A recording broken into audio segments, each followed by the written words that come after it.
ప్రభుత్వ పాఠశాల చదువుతున్నా ప్రైవేట్ పాఠశాల చదువుతున్నా వాళ్ళంతా మన పిల్లలే, మన ప్రాంత పిల్లలే, మన ప్రాంత వాసులే, మన తెలంగాణ బిడ్డలే. కాబట్టి ఆలోచనతో వారికి ఎంకరేజ్ చేయడానికి ప్రోగ్రాం పెట్టడం జరిగింది మీ అందరి సహకారంతో. మీరు దయచేసి ఇంతకుముందు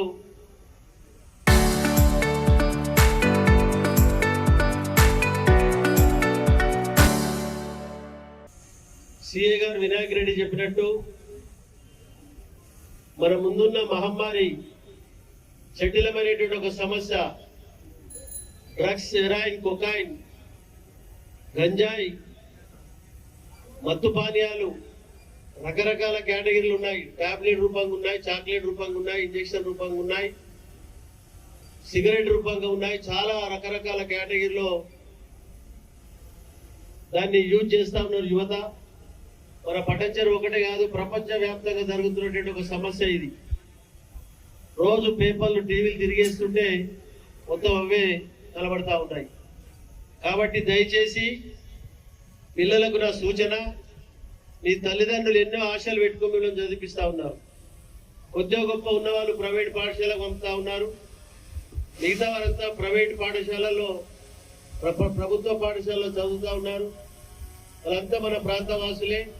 దయచేసి మీ తల్లిదండ్రులు మీ మీద పెట్టిన నమ్మకాన్ని ఎక్కడ వమ్ము చేయకుండా పూర్తి స్థాయిలో మీకున్న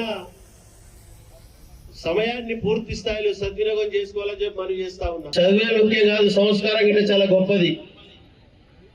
దాన్ని మనం ఈ మూడుకి జోడించినట్టయితే ఉన్నత శిఖరాలకు ఎదగడానికి అవకాశాలు ఉంటాయి. కాబట్టి పిల్లలు, మరొకసారి చెప్తా ఉన్నా, మీ తల్లిదండ్రులు, మీ అక్క చెల్లెలు, మీ అన్నదమ్ములు మీ మీద ఎన్నో ఆశలు పెట్టుకొని ఉన్నారు. వాళ్ళ ఆశలను మీరు బొమ్మ చేసినట్టయితే దేవుడికి క్షమించడం చెప్తా ఉన్నా. సార్ లాంటి వారిని నేను ఎక్కడ చూసలేదు. మా జిల్లాల సైడ్ అయినా ఎక్కడైనా ఎవరైనా సహాయం చేస్తారు, కానీ ఇంతగాని మరి విద్యార్థుల కోసం ఎంతగానో సార్ లాంటి ఎవరు చేయలేదు.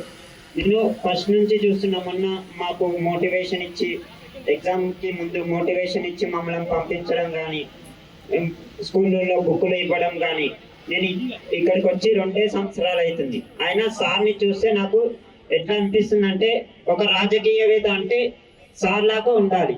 వాళ్ళు విద్యార్థులకు ఎంత హెల్ప్ చేస్తే మనకందరికీ తెలుసు, మన దేశం యొక్క అభివృద్ధి అనేది విద్యార్థుల పైన ఉంది. విద్యార్థులే భావి భారత పౌరులు. అలాంటి పౌరులకు ఎంతో సహాయం చేస్తున్న సార్ గూడెం మైపాల్ రెడ్డి గారు లాంటి వారు ఎంతో తక్కువ మంది ఉంటారు.